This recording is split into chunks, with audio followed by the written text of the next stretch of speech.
പലരും അല്ലെങ്കിൽ സമൂഹത്തിൽ നിൽക്കുന്ന ഒരു തെറ്റിദ്ധാരണയാണ് വെന്റിലേറ്ററിൽ ആയിക്കഴിഞ്ഞാൽ that is the end of the road എന്ന്.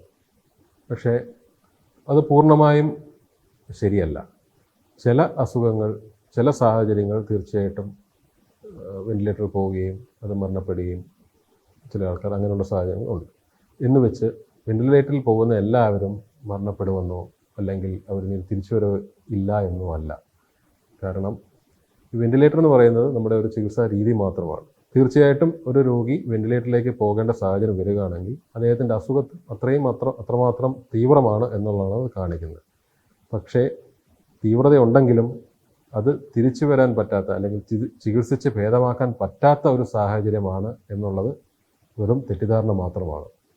വെന്റിലേറ്ററിലേക്ക് പോകുന്ന നല്ലൊരു ശതമാനം ആൾക്കാരും പൂർണ്ണ ആരോഗ്യവാന്മാരായി അവരുടെ പ്രാഥമികമായ അസുഖം എന്താണോ അതിൻ്റെ ചികിത്സ കൊടുത്ത് അത് ഇമ്പ്രൂവ് ചെയ്ത് വരുമ്പോഴേക്കും വെന്റിലേറ്ററിൽ നിന്ന് മാറി പൂർണ്ണ ആരോഗ്യവാനായി തിരിച്ച് വരുന്നത് തന്നെയാണ്. വെന്റിലേറ്ററിലേക്ക് പോകാത്ത അതായത് വെന്റിലേറ്റർ വേണ്ട എന്ന് പല ബൈസ്റ്റാൻഡേഴ്സും അല്ലെങ്കിൽ പല റിലേറ്റീവ്സും ചിലപ്പോൾ പറയാറുണ്ട്, വെന്റിലേറ്ററാണോ വേണ്ട, നിങ്ങൾക്ക് വെന്റിലേറ്റർ വേണ്ട, അമ്മയുടെ പ്രായം അല്ലെങ്കിൽ അച്ഛൻ്റെ ആരോഗ്യസ്ഥിതി മോശമാണ്, അതുകൊണ്ട് വെന്റിലേറ്റർ വേണ്ട എന്നുള്ളതാണ് ഞങ്ങളുടെ തീരുമാനം. അപ്പം ഏതൊക്കെ കാര്യങ്ങൾ പല സമയത്തും ഞങ്ങൾക്ക് പറയേണ്ടി വരാറുണ്ട്, ഇത് ചികിത്സിച്ച് ഭേദമാക്കാൻ പറ്റുന്നതാണ്, വെന്റിലേറ്ററിലേക്ക് പോയാൽ നമുക്ക് തിരിച്ച് കൊണ്ടുവരാൻ സാധ്യതയുള്ളതാണ്. ഒരിക്കലും 100% നമുക്ക് ആർക്കും ഉറപ്പ് കൊടുക്കാൻ പറ്റില്ല. പക്ഷേ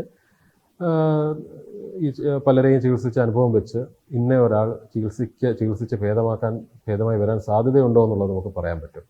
അപ്പം ചിലപ്പോൾ ഈ പറഞ്ഞ പ്രസ്തുത രോഗി ചികിത്സിച്ച് ഭേദമാക്കാൻ സാധ്യതയുള്ളതായിരിക്കും. പക്ഷേ ഈ റിലേറ്റീവ്സിന് ഇതേപോലെ വെന്റിലേറ്റർ ആയതുകൊണ്ട്, വെന്റിലേറ്റർ എന്ന് പറഞ്ഞാൽ ഈ പറഞ്ഞ ലാസ്റ്റ് സ്റ്റെപ്പാണ്, അപ്പം അത് വേണ്ടെന്ന് അങ്ങനെ പറയുന്ന പലരുമുണ്ട്. അങ്ങനെ നമ്മൾ വെന്റിലേറ്റർ വേണ്ട എന്ന് അല്ലെങ്കിൽ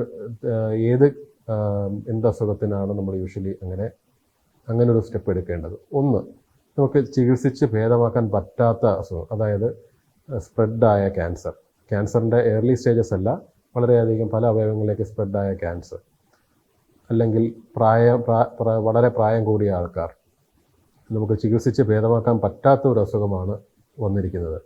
അങ്ങനെയൊക്കെയുള്ള സാഹചര്യങ്ങളിൽ നമ്മളൊരു പാലിയേറ്റീവ് കെയറിലേക്ക് പോകും. അങ്ങനെയുള്ള ആൾക്കാർക്ക് ഈ പറഞ്ഞ ഞങ്ങളും വെന്റിലേറ്റർ നിർദ്ദേശിക്കില്ല. കാരണം അവർ വെന്റിലേറ്റർ പോയതുകൊണ്ട് അവർക്ക് പ്രത്യേകിച്ച് പ്രയോജനം ലഭിക്കണമെന്നില്ല. കാരണം അവരുടെ അടിസ്ഥാന അല്ലെങ്കിൽ അണ്ടർലൈങ് അസുഖം എന്ന് പറയുന്നത് നമുക്ക് ചികിത്സിച്ച് ഭേദമാക്കാൻ പറ്റാത്തതാണ്.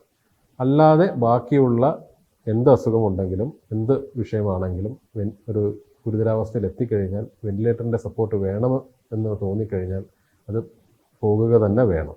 ICU എന്ന് പറയുന്നത് എല്ലാവർക്കും വളരെ പരിചിതമായ ഒരു ആയിരിക്കും. പക്ഷേ എന്താണ് ക്രിട്ടിക്കൽ കെയർ ICU അഥവാ മൾട്ടി ഡിസിപ്ലിനറി ICU അല്ലെങ്കിൽ ക്രിട്ടിക്കൽ കെയർ എന്ന് പറഞ്ഞാൽ എന്ത് വിഭാഗമാണ്? ക്രിട്ടിക്കൽ കെയർ എന്ന് പറയുന്നത് വളരെ അതീവ ഗുരുതരാവസ്ഥയിലുള്ള രോഗികളെ ശുശ്രൂഷിക്കുന്ന ഒരു വിഭാഗമാണ്, ഒരു സൂപ്പർ സ്പെഷ്യാലിറ്റി വിഭാഗമാണ് ക്രിട്ടിക്കൽ കെയർ. അതായത് സാധാരണ ICUകളിൽ നിന്നും അതിലും മുകളിൽ രോഗികൾ ഗുരുതരാവസ്ഥയിലാകുമ്പോൾ അവരെ മാറ്റുന്ന ഒരു വിഭാഗമാണ് ക്രിട്ടിക്കൽ കെയർ എന്ന് പറയുന്നത്. അതായത് ഒന്നിലധികം അവയവങ്ങളെ ബാധിക്കുക, BP കുറയുക, BP നിലനിർത്താൻ വേണ്ടി മരുന്നുകളുടെ സഹായം വേണ്ടി വരിക, വെന്റിലേറ്റർ വേണ്ടി വരിക, ഡയാലിസിസ് വേണ്ടി വരിക, അങ്ങനെയുള്ള അവസ്ഥകളിൽ അവരെ പരിചരിക്കുന്നതിന് വേണ്ടിയുള്ള വിഭാഗമാണ് ക്രിട്ടിക്കൽ കെയർ എന്ന് പറയുന്നത്. ക്രിട്ടിക്കൽ കെയർ എപ്പോഴും ഒരു ക്രിട്ടിക്കൽ കെയർ ഫിസിഷ്യൻ്റെ കീഴിലായിരിക്കും. ക്രിട്ടിക്കൽ കെയർ ഫിസിഷ്യൻ അഥവാ ഇൻറ്റൻസിവിസ്റ്റ് എന്നാണ് അറിയപ്പെടുന്നത്.